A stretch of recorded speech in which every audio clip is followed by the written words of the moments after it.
learning to get along with each other, yada, yada, yada. And the national leaders have said, we don't want any part of that. I'm in control here, and I don't want to give it up.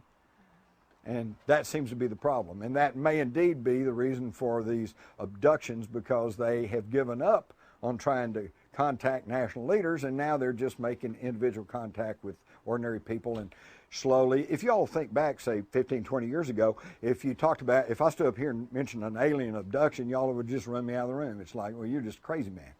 And a lot of you probably still thinking, I don't know about this guy, but at least we've gotten to the point now where we can talk about it. And another 10, 15 years will be, oh, yeah, I know somebody had an alien abduction, or maybe they're here. You know, we have to acknowledge that that this is a real issue, and that it is real. And it's like Twining said in 1947, it's not hallucinatory or fictitious. This is real, and it is real. And let me tell you something here. If you guys, obviously you all are interested in what's going on in the world, or you wouldn't be here today. But let me tell you something. If you try to figure out what's happening in the world today and try to figure out geopolitics, and you turn your back and ignore the UFO ET connection, you'll never figure it out, because you're missing a big piece of the puzzle. And that's why we're in such difficulty here. You got guys in Washington who they don't want to hear anything about UFOs. Go to the news media. They run you out of the office to try to talk about UFOs. So how can they possibly figure out what's really going on? Because they're ignoring a big portion of the equation. I've got a lot of questions. Oh, my God. What about the whole fundamentalist thing, and the born-agains, and the prophecies, and Armageddon, and what's going on in the Middle East and Israel? Well, that comes back again.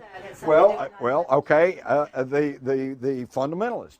Why they call fundamentalists? Because they say the Bible is the inerrant Word of God, and you believe everything that's in there, especially that verse that says, "Thou shalt not suffer a witch to live." So let's go burn the witches. Where's the witches? Well, then you go back and study history. Back in the Middle Ages, they burned the witches, and who were the witches? Number one, women. Number two, they were midwives.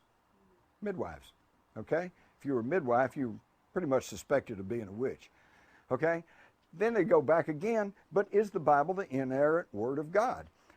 As a Christian, I'm a little torn on this, because on the one hand, I really do want to believe that it kind of is, and in a general sense, I think the philosophies that are in the Bible are good, solid works. I think that it was an inspired work of writing, but what you have to understand is it's been edited, it's been jacked with for centuries.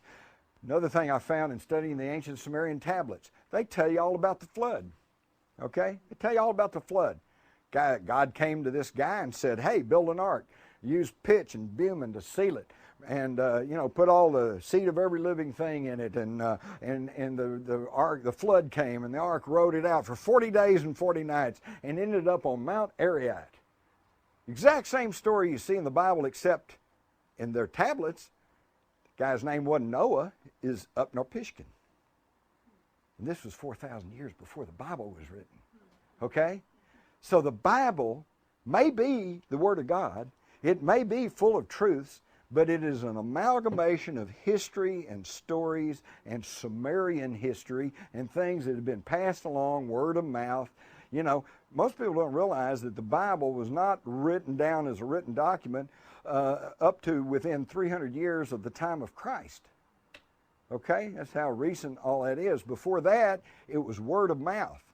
And have any of you all ever played the parlor game where you get a line of people and one whispers a sentence and you pass it down? It gets pretty garbled in the translation, okay? Then that's the problem we have. But it even gets worse than that, because then you get the Council of Nicaea, where the Pope Constantine decides, here's what goes in, here's what stays out. Oh, this kind of promotes women in the church. We don't want that. That goes out. Okay? So you've got to understand that the Bible in fundamental ways may be very true and may be very inspired, but that in details it's been, even the Bible scholars will tell you, it's been heavily redacted, which is a fancy word meaning edited. Okay? Is that it? Thank y'all.